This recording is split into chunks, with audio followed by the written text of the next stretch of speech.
where are you guys from? What projects are you guys? You're with Kiln? What about yourself? Akash? Oh, cool. Yeah. Yeah. Oh, which one? Huh? Black blocks or white miner? Oh, where are you guys based? Germany. Okay. How about yourself? Simply staking. Oh, okay, cool. Coaxa network, based out of Chicago. Quasar. Coaxa network. Coaxa. Okay. Hey, yourself? Nevermind. Block store. Nethermind. Oh, what? So I actually, this guy's from Wonderstruck Design Studio. I actually hosted a Validator conference in Vienna about 2 weeks ago. There was a bunch of your team. A bunch of you guys were there. I don't know if they told you, but for those of you who don't know me, I'm Daniel, and I'll mainly be talking about validator responsibility or the future of that and self-regulation, what that could look like. So my background is I used to lead the protocols team at Stakefish and led special projects at F2 Pool. I think you guys mostly know what Stakefish is, but we did a lot of work in the Ethereum ecosystem. We were the largest non-custodial Ethereum validator there. And then our work at F2 Pool is a POW mining pool. And F2 Pool was the largest Bitcoin mining pool in the world at one point in time. Now I'm obviously not with Stakefish. I actually led a coup and all of our executives left. So a bunch of us, we ended up setting up another infra company doing mostly ZK mining and some infra on Ethereum. But we also still support some Cosmos projects because we were quite close to that, obviously. Yeah, I'll get started. Maybe some other interesting facts. I used to be the head of ecosystem development at Terra. I left in 2020 because there was a lot of bad things, as we obviously know now. So after I left Terra, I went to Stakefish, specifically because of the things I had seen at Terra. One of the specific things was a lot of the validators that were already operating Terra back then knew a lot of the problems that were going on, and some of those problems had included some of the blockchain history being changed without the public's understanding, which obviously the validators did know but chose not to say anything about it. Some validators did know, and they voluntarily exited, as one does in crypto and these permissionless systems. Right, there's chain history rewriting, there's block explorer censoring, and funny story there is that Terra was censoring their own block explorer because I was snooping around one of their $1 billion pre-mines called the SDT. I don't know if you guys know what that is, but they're basically turning that into KRT, a Korean won-based stablecoin. And fun thing there was Figment was actually operating a block explorer that was external to Terra's, and then that's how a lot of people were able to confirm that Terra was actually censoring their block explorer. And now he's in jail, so I guess I did the right thing. I probably would be in jail right now if I didn't leave. So, I did the whole whistleblower stuff. So that's primarily why I joined Stakefish. I really thought that validators could make a significant change in sort of like the governance and guidance of these blockchains, especially as the way they're set up, right? Validators are also, especially in Cosmos, have like this sort of like direct democracy approach, and they have the ability to guide these ecosystems more so than some of the indirect governance that we have on Ethereum, right? Maybe you could separate the spectrums of like tyranny of the majority, which we have in Cosmos, and then tyranny of like the devs, which we have in Ethereum. But one thing that I think was interesting to note after like, I guess, 3 to 4 years, right, the validator ecosystem, and to give some of them a pass is, right, we can maybe think of like POS just kicked off, right, Cosmos. The validator ecosystem perhaps was more in its like infancy, right? A lot of the validators did not know what they were doing. They were just kind of like taking on information and just like letting it go. But the point is, right, like if you have a independent, decentralized set of validators, right, they exist because they are separate from the core teams. And so I expected a lot more out of these validators that we were seeing in Terra, because as part of my role, I was the primary touch point between the validators and Terra's foundation. But right, they know what the hell those going on. Maybe right now I would say the validator ecosystem is around, right, adolescent phase. There's been a bunch of money that's gone around, right? Like people have made decent amounts of money and there's a lot of funding that's going on. But I think in order for the validator ecosystem to evolve or mature, we need to go past like what I would say some better understandings and clarifications on identifying the type of agency and independence that validators should have apart from these foundations. So I'll go quickly through this. I only have 20 minutes, but it seemed like the other guy was taking a lot more time. So, and we're already late. So yeah, this is my conclusion. So really good quote here by Urbit, if you guys are familiar. If you don't understand the system you're using, you don't control it. If nobody understands the system is in control. I think this is basically another way of saying, right, this ethos of don't trust, verify, right? I don't know how many of you were around like the 17 era or 18 era, but that's basically how we were shilling crypto, right? Like crypto is permissionless, it's transparent, it's open source. So if you could check the chain yourself, you can verify it yourself. But the reality is that I would doubt that like 90% of the people know how to check the code themselves. And so if they don't understand the system, and specifically in the Cosmos context, if your stakers or delegators or even validators, I'll exclude validators, don't understand like what's going on, like what is the point of that type of governance? And if that governance is the way that foundations are able to separate and be a decentralized system, then right, you should expect a lot more of them. But the reality is, right, and I'll get into later, is there's not much to expect. Right, and so the many different people we have here is right, delegators, validators, network foundations, separate core teams. I don't know if the Cosmos ecosystem is there yet. Maybe the closest is like for Cosmos Hub, when everyone rage quit AIB and then set up their own, right, Informal, Strangelove, etc. But this is something that we see a lot in Ethereum, right? We have a lot of different client teams, consensus teams that operate it, which is perhaps why some of the regulatory organizations, right, like the SEC, right, they don't classify Ethereum as security, right? Like it's not on the efforts of others. Cool. So what are the responsibilities of a validator? And this is actually, might seem like a dumb question. And it's actually something that I think a lot of validators have heavy disagreement on. And this actually came up in a situation on a blockchain called Juno, which most of you are probably aware of, and we'll get into that, right? So these are the defaults, right? Infrastructure management, which I think most of us are pretty well aware of, governance, and then the third part is probably, right, the second and a half or third pillar of what we want to see the validators do, right? Ideally, we want these core foundations to step back once the ecosystem is ready, and then who's going to step up, right? It should be validators, probably the last line of defense in terms of who is going to be chosen. I don't think a lot of us expect to see the ecosystem or community members step up in a big way unless they have bags. But the people who have the bags literally are or have delegated the bags are the infrastructure providers. Okay, so let's unpack it. This is, I think, quite close enough, right? There's a fiduciary governance, which means that, right, you are responsible for the tokens that you have been staked to you.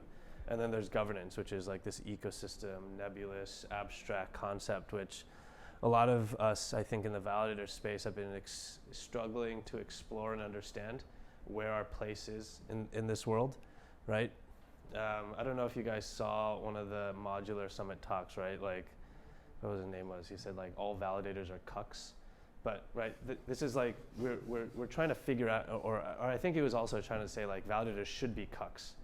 But I think that's kind of like coming from the aspect of like commoditization, right? In the commoditization, which makes validators completely, right?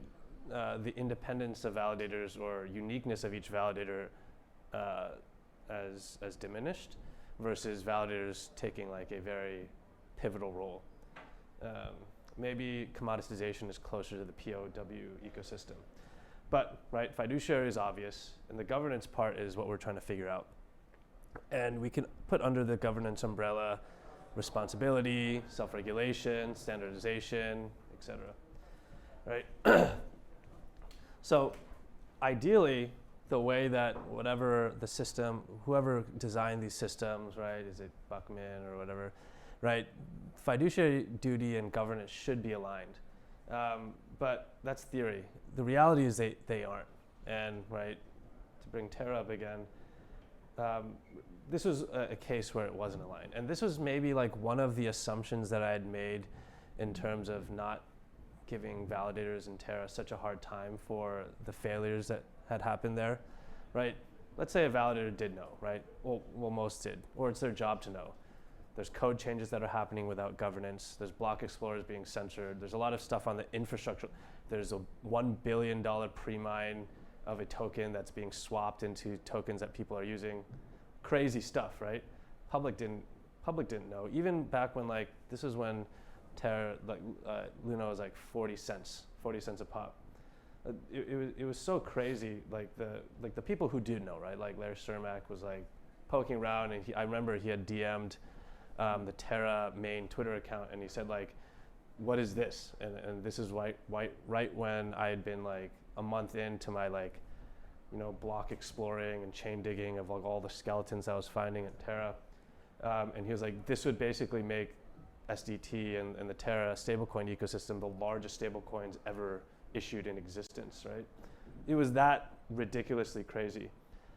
But validators, for those who did know, and then maybe you can give it a pass where validators were incompetent and they did not know what was going on. For those who did know, right, then they're faced with a choice, because they're getting paid in like the network token, right, to keep their lights on. And at that point in time, a lot of these validators were basically surviving off of Terra.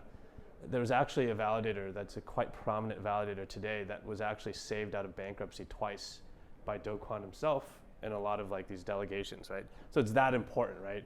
It's like a decision between your validator is going to go out of business, like your business is going to go out of business, or what, you do the right thing, right? This is like this kind of the concept around like the Faustian bargain, right? Do you want to be rich or do you want to be right? Or do you want to live or do you want to be right?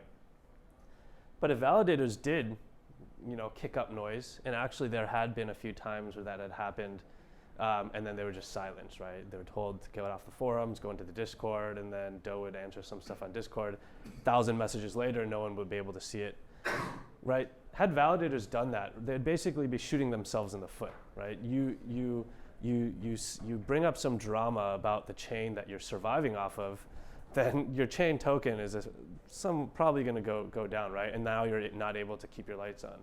So, right, fiduciary duty and that governance, right? The fiduciary duty that you have towards the chain, right? Or the people that you staked with who want their tokens, let's say VCs, right? And then the governance that you do on behalf of the ecosystem is definitely not aligned here, right? Because you shoot yourself in the foot. Maybe in the long run, it might be better. But then, right, that's why I say maybe that was like when a lot of validators were in their infancy and they didn't particularly understand some of the importance that they had in that type of agency.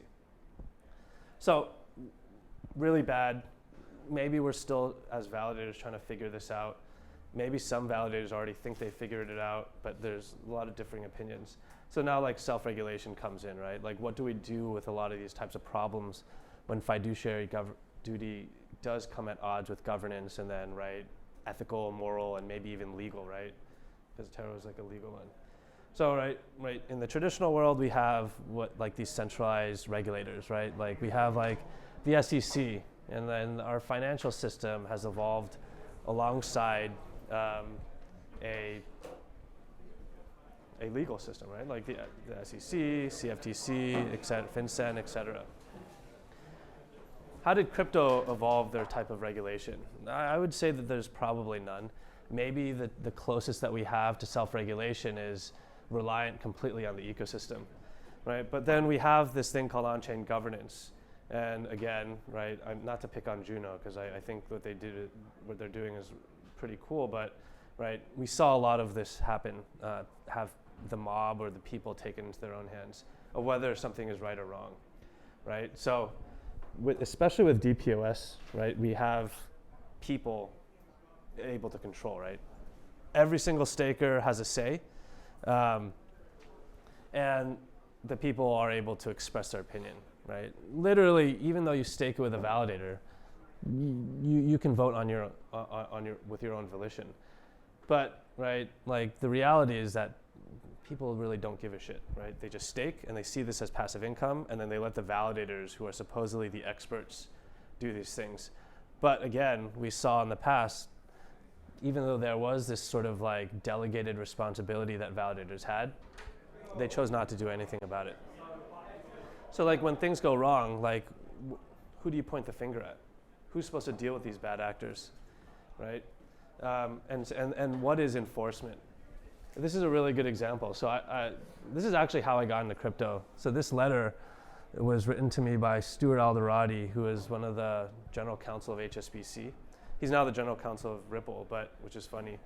But there was this case, 2012, I don't know if you remember, HSBC got caught money laundering and terrorist financing.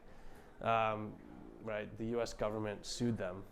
But what happened was, and this is why this letter was written, is like we won, right? The law firm that I was working for, we won the case. There was like a $2.9 billion fine that was like 1 month revenue for HSBC. No one went to jail. This case was so bad that there was actually like a Netflix documentary about it called Bad Money, right? So even if like the traditional, like in centralized systems, these things don't work, right? No one goes to jail, right? Then how do we expect like, right, the future of finance, which is supposed to be these blockchains, how are we supposed to expect this to actually work, right? If there's like these rules of enforcement that like financial entities do understand, right? We even have like self-regulatory entities that I'll talk about later called FINRA. Like, how do you punish this bad behavior?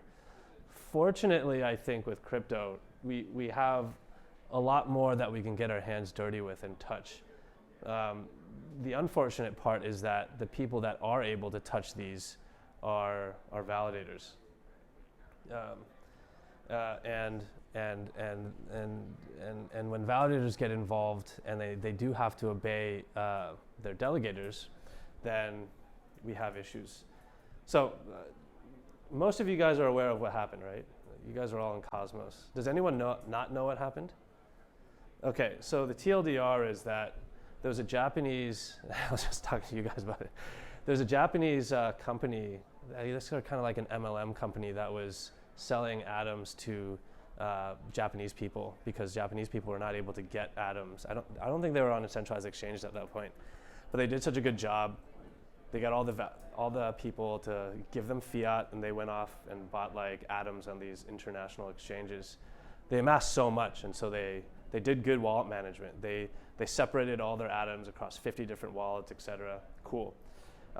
Their name is Game. Their validator name is Game. I think they were at like top 10 in the Cosmos Hub at one point. But what happened is Juno, they didn't do an ICO, but they just distributed tokens. And I really like that, right? They're like, from the get-go, they're trying to go with this ethos. But Game, which was not known, no one knew that these 50 wallets belonged to Game or CCN. They started they got this airdrop of Juno tokens because the Juno team was able to identify centralized exchanges, popular VCs, etc. The Juno team gave all these 50 wallets because they thought they were independent. They gave them, I think at the peak, like $134 million worth of Juno. And then the Game team, silly, they consolidated it all into one wallet. And then the Juno community figured out, hey, this all belongs to one person. They gamed the airdrop.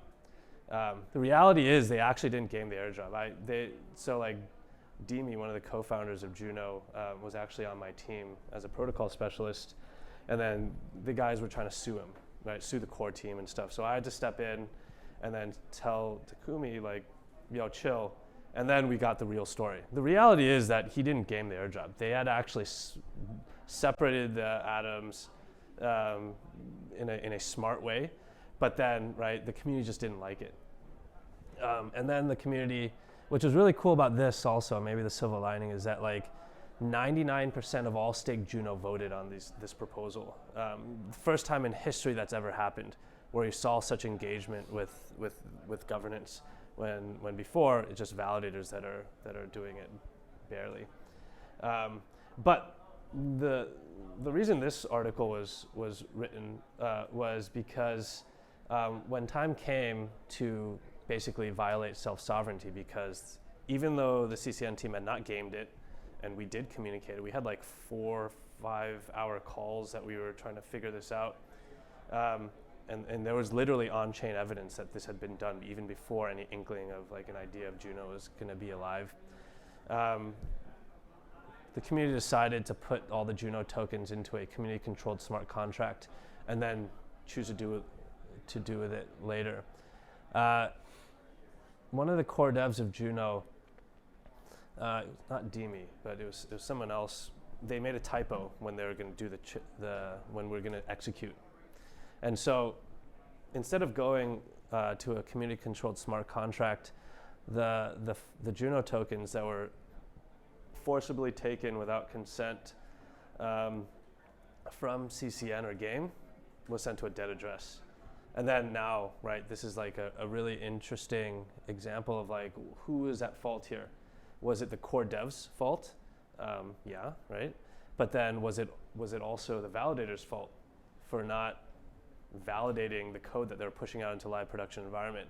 And that kind of brings up the question of, right, how decentralized is a system really, right? You have a bunch of independent companies, right? These are validator teams that are supposed to be like this check and balance against, right, this foundation of what we were supposed to see in Terra happening.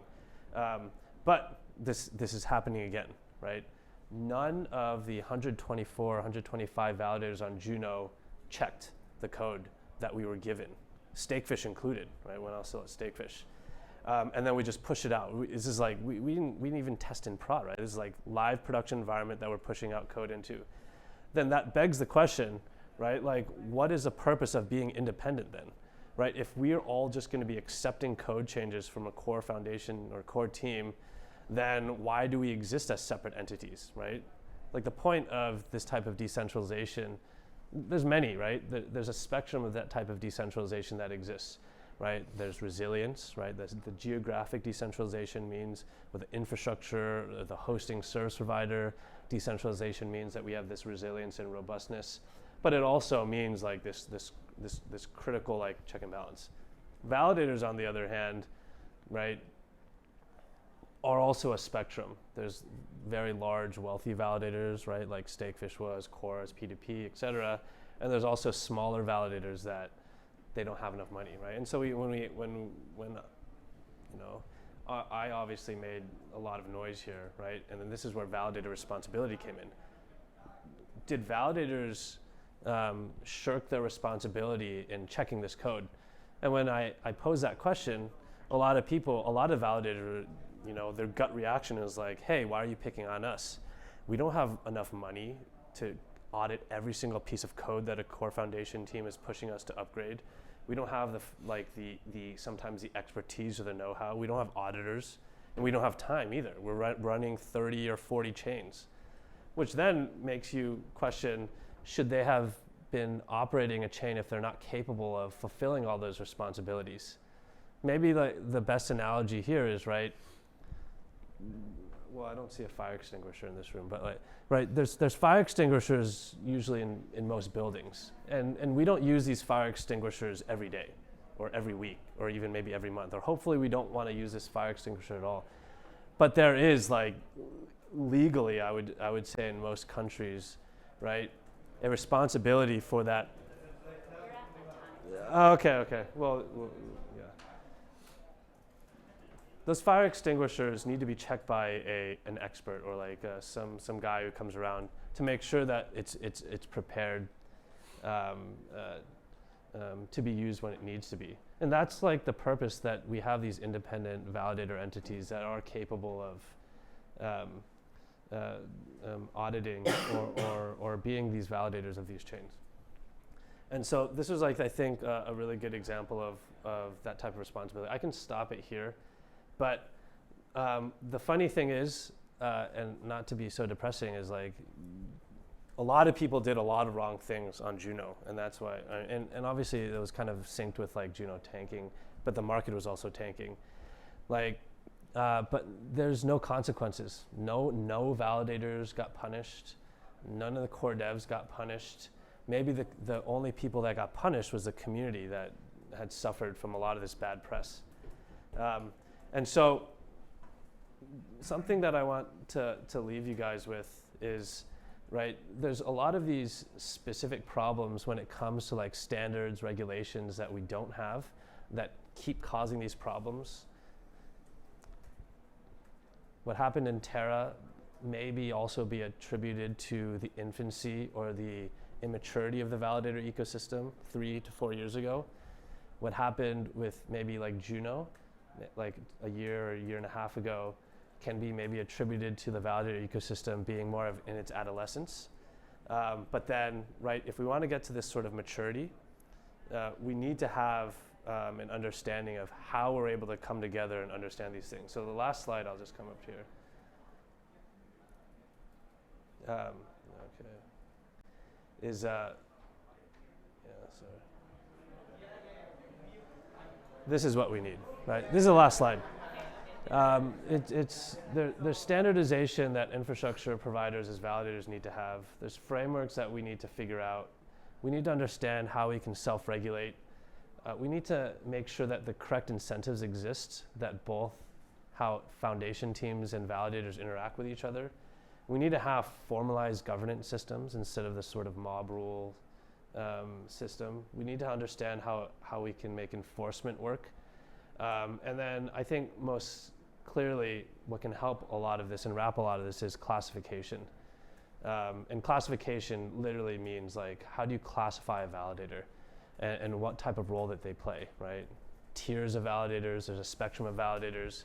When someone asks you what a validator is, right, what do you tell them, right? There's like the superficial answer, but the reality under the hood is, right, there's independent startup validators, there's people who run validators out of their basements as individuals, there's like corporate VCs, companies, corporate conglomerates, there's VC validators, there's like foundations that run validators secretly, there's foundations that run validators on behalf of their foundations, right?